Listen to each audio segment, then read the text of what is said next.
Hi, let's talk about how to prevent children from screen addiction. I am Gozi Okura and welcome to my channel.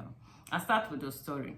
Now, several years ago, I had an opportunity of spending time with quite a good number of children, and they were all less than 10 years old. And I kept hearing them say, "Estoy aburrido, estoy aburrido, estoy aburrido." These are Spanish children. That was in Caracas, Venezuela. And I was new in the country. I didn't know what that meant. So I asked somebody who was there before me, what are they saying? And she said that they were saying that they were bored. Now, if you are a parent in the 21st century, that's a word you would be conversant with, okay? Children saying, "I am bored." Now, you see, I believe that boredom is a good thing. Boredom is a precursor for creativity in children. Now, the mistake a lot of parents make is that when a child begins to say, "I'm bored," they rush and put screens into their hands. But I believe that instead of putting screens in their hands when they say they are bored, you need to, surround the child with a lot of things that can help them to express their creativity. Every child comes with a deposit from God.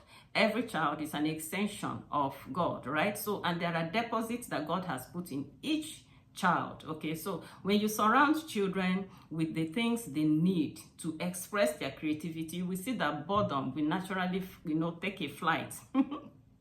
Boredom will naturally leave them, okay? So you surround the children with things like books. Yes, as early as possible, you should put books in the hands of your children, okay? So when you surround children with books, you surround them with materials they can use to draw and sketch. You surround them with materials they can use to mold things, Play-Doh, right?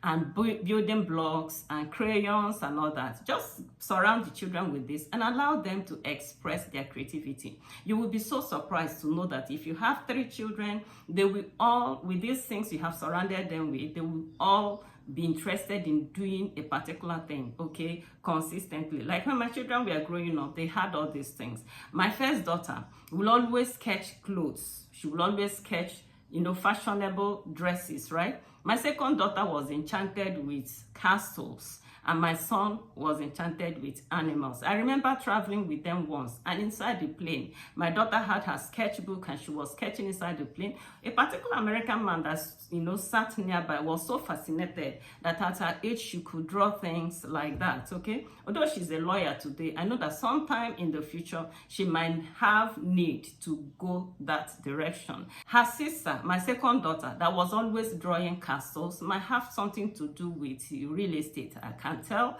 but that was her passion. Consistently, she would draw castles or mold castles.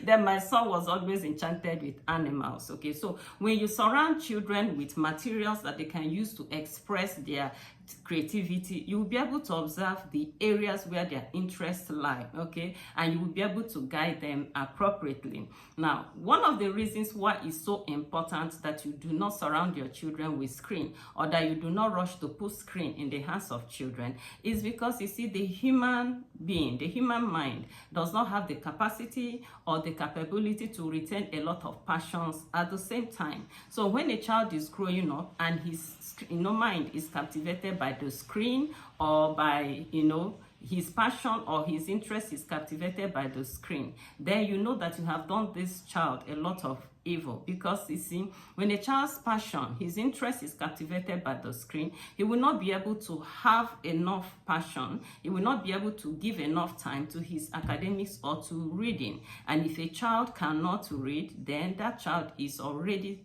tending towards mediocrity. Because you see, just like Obama said, reading is a gateway skill that makes every other learning possible. A child who loves books will be able to read, comprehend, understand, and then implement. And a child who loves to read can learn to be anything he wants to be in life. But a child who is captivated by the screen might not be able to have the time, the patience to read, to turn pages of books and to read and comprehend. Is always looking for the next thing to do, the next, shining object to watch. That's why it's so important that you should be deliberate when your children are given to you early in life, so that you do the right things. Now, one of the reasons why parents end up giving their children screen is because of convenience.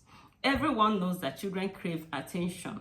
Even when you give them things to do, you need to supervise them. But once you put the screen in the hands of a child, he's captivated by the screen, he doesn't disturb, he can spend hours and hours and hours watching things in the screen and will not disturb mommy and daddy, and then they can have the time to do what they want to do. But they don't know that this is a very terrible thing, because you see, man is a creature of habits, and everything that we do consistently becomes a habit. It is at the time when it now becomes habitual that anytime that the screen is taken away from the child, that he begins to scream and to throw tantrums. That's when parents get to know that they have caused problems for themselves. I remember a particular mother who spoke with me recently said that the daughter is so gifted, it's a very beautiful, gifted child, but that the screen, she wants to watch the screen every waking moment. Now, it becomes a problem, and that's why we are discussing this, that you don't need to put your child in the path of addiction, because addiction is not an easy thing to break. The same reason why it is not easy for an alcoholic to give up alcohol, or somebody who is addicted to porn to give it up so easily. That is equally the same way. It is not easy for anyone, any child who is already addicted to the screen, to give it up. Is it doable? It is very doable. But is it easy? It's not a very easy thing to do. So that's why I want to encourage you to subscribe to my channel if you've not done so. Because somebody might be asking me, you are already, this video, you are talking to people who already have children who are not addicted to the screen, or you're talking to people who have not had their children so that they can know what to do when the babies eventually come. But what about me? My children are already addicted to the screen. What do I do? What to do is to look out for my next video. In my next video, I will be discussing how to break screen addiction. Just as I said, is it very easy? No, but is it doable? It is something that can be done. And we'll be looking at the practical steps you can take if your children are already addicted to the screen, to break the screen addiction and to put books into the hands of your children. So look out for it. In the last video I made is such a very beautiful video that can help you to harness the giftings in your children. So please click on it and watch it. Until I come your way next time, stay richly blessed.